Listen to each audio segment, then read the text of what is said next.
Hello, and welcome again to Living English. Today, we're looking at what you can say if you need to apologize to someone or if you do something the other person doesn't like. You may remember, in our last episode of Sisters and Brothers, David phoned his mother to tell her he was all right. Now, he is talking to his father, and he's explaining why he has not spoken to his father for 2 years.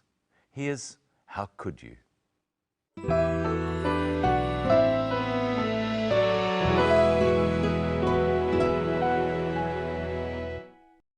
Hello, Dad? It's me, David. Do you realize how ready we've been? Yes, You're our son. How could you do this to us? I'm sorry for causing you so much worry, Dad. I thought that you'd be angry. That's why I didn't tell you I couldn't study anymore. Of course I'm angry. Your mother's been sick with worry. But you didn't have to disappear. What have you been doing all this time? I've been working. I work at the market. I'm going to be a partner in the business soon. And Dad, there's something else. I'm with someone. And we have a baby boy. Dad? Dad, are you still there? Did you say you were married? Not exactly. I have a partner. Her name is Rose. And we have a son. Your grandson. Dad? I'm here, David. There's too much to think about. I want you to come home. But I... No buts. You need to come home. Bring her. Bring Rose and our grandson. Your mother and I love you. We want to see you. We want to meet your family. Well, David's father was very angry, but perhaps he was right to be angry. David's father asks David some questions which are not really questions. He is telling David how angry and upset he is. Let's look again at these. Hello, Dad? It's me, David. Do you realize how ready we've been?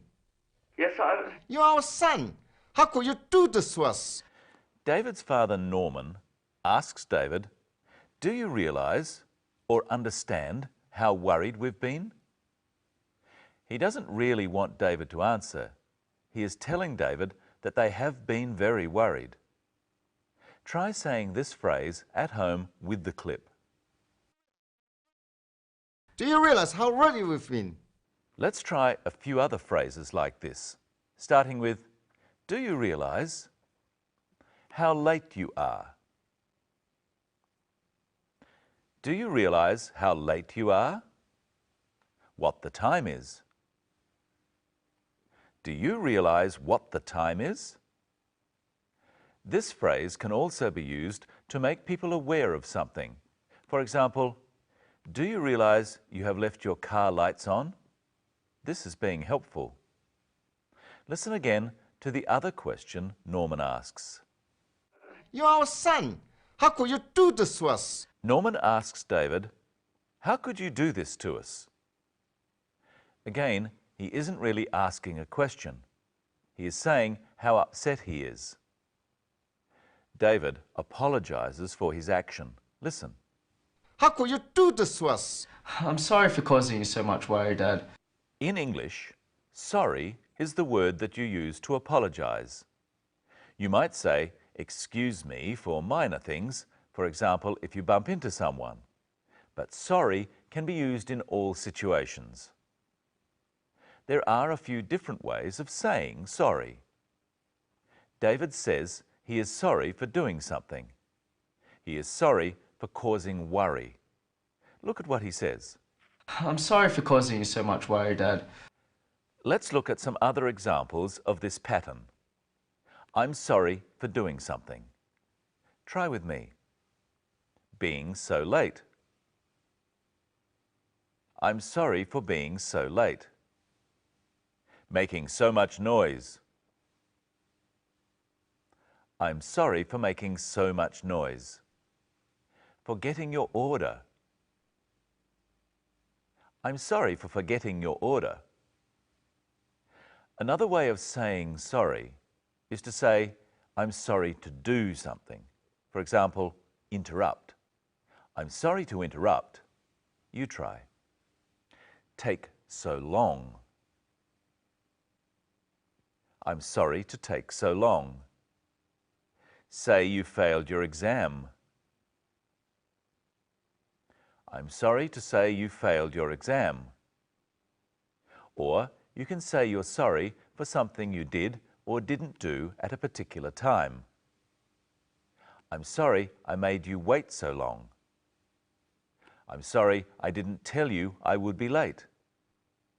Try a few of these at home. Forgot to pick you up. I'm sorry I forgot to pick you up. I wasn't home when you called. I'm sorry I wasn't home when you called. Didn't return your call. I'm sorry I didn't return your call. Now let's look at why David didn't call his father. I'm sorry for causing you so much worry, Dad. I thought that you'd be angry. That's why I didn't tell you I couldn't study anymore. David says, I thought you'd be angry.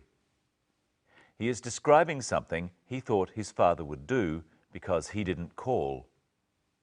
Try saying this with David in the clip. I thought that you'd be angry. Try some phrases like this at home using I thought you would. Be upset. I thought you would be upset. Be interested in this book. I thought you would be interested in this book. You can use this to talk about how you think someone will feel about something and to talk about what you think they will do. For example, I thought you would like this film. Try another example. Help me with my homework. I thought you would help me with my homework. You can also use the negative. I thought you wouldn't like this film. Or you can also say, I didn't think you would like this film. I didn't think you were ever going to finish. Michelle, that's a bit rude. Oh, I'm sorry for being so rude. Oh, that's all right.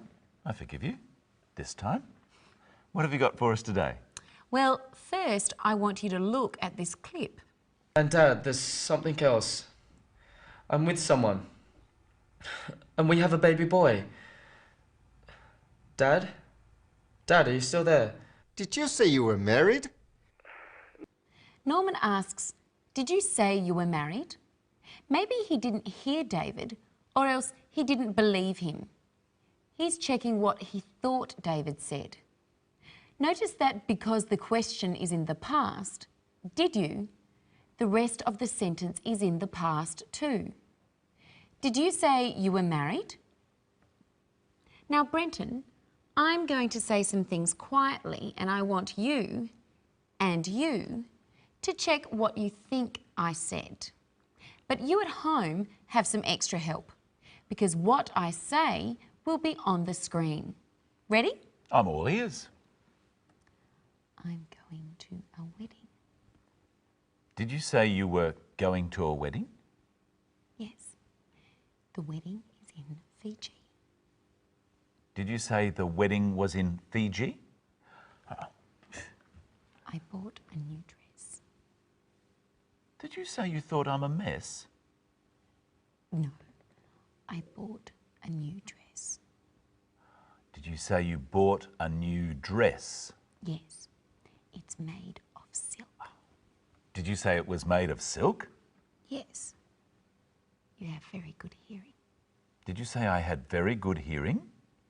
You can stop now. Did you say I could stop now? Let's look at the clip again and we're going to see what David's father, Norman, wants him to do. There's too much to think about. I want you to come home. But I... No buts. You need to come home. Look carefully at the phrases, I want you to come home and you need to come home. What's the difference between need and want? Well, I want a cup of coffee, but I don't need one. I can do without one. That's right.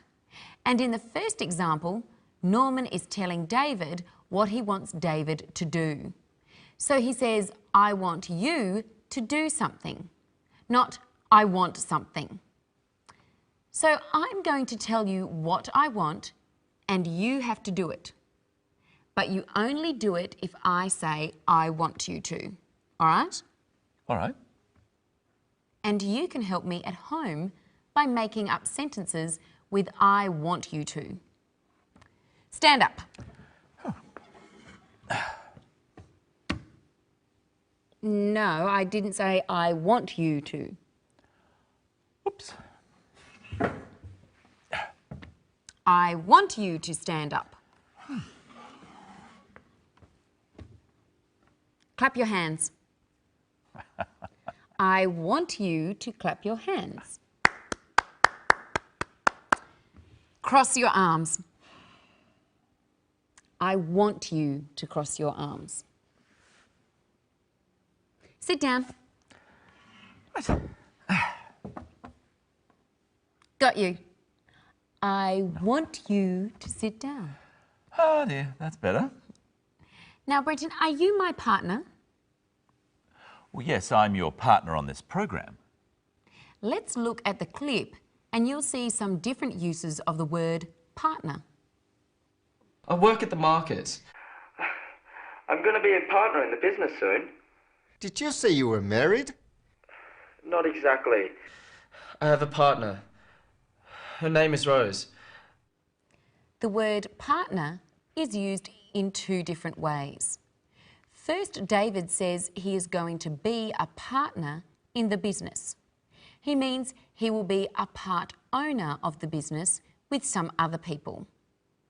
But when he says he has a partner and her name is Rose and they have a son, that is a different kind of partner. So Rose is his partner in life. Is she his wife?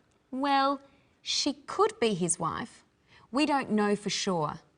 Partner can be a wife or a husband, or it can be the person you live with if you're not married.